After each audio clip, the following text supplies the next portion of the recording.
Bonjour, mon nom est France Mentas, courtier immobilier. Alors, comment gérer vos visites? La gestion de visite, c'est pas si simple que ça. C'est pas une prise de rendez-vous, vous vous présentez, le rendez-vous se fait, puis après ça, on n'a plus de nouvelles, on n'entend plus parler du client. Quand mon équipe fait la gestion de vos visites, c'est au-delà d'une prise de rendez-vous. Voyez-vous, il y a plusieurs étapes qui sont faites avant que l'acheteur se présente chez vous. La première étape, c'est bien entendu, on veut s'assurer que le produit lui convienne. Donc, on va parler de la propriété, on va s'assurer que les besoins sont comblés. Je vous dirais, par expérience, il y a beaucoup d'acheteurs qui ne savent pas lire une fiche descriptive.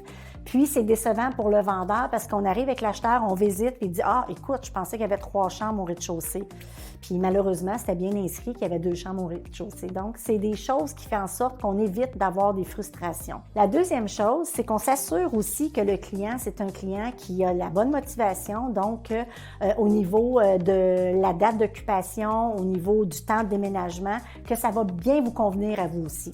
Parce que quelqu'un qui veut acheter dans 2 ans, qui visite aujourd'hui, ça fonctionne pas. La troisième étape, on veut s'assurer que le client est préautorisé, bien entendu, donc solvable pour le montant de votre propriété avant de le faire visiter.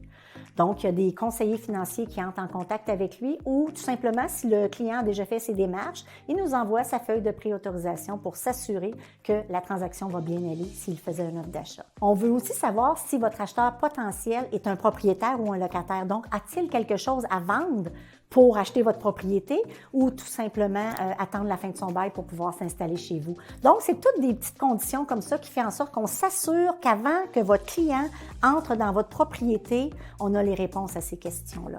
Maintenant, on est rendu à la visite de la propriété avec un courtier immobilier de mon équipe qui fait valoir les points positifs de votre propriété au futur acheteur.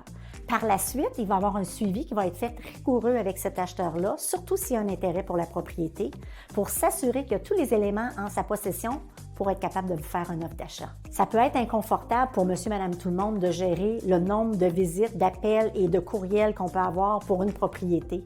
Présentement, avec ce qui se passe sur le marché, on a tellement de moyens de rentrer en communication avec les gens. Texto, téléphone, courriel, Facebook, tous les médias sociaux, ça fait en sorte qu'on a énormément de demandes.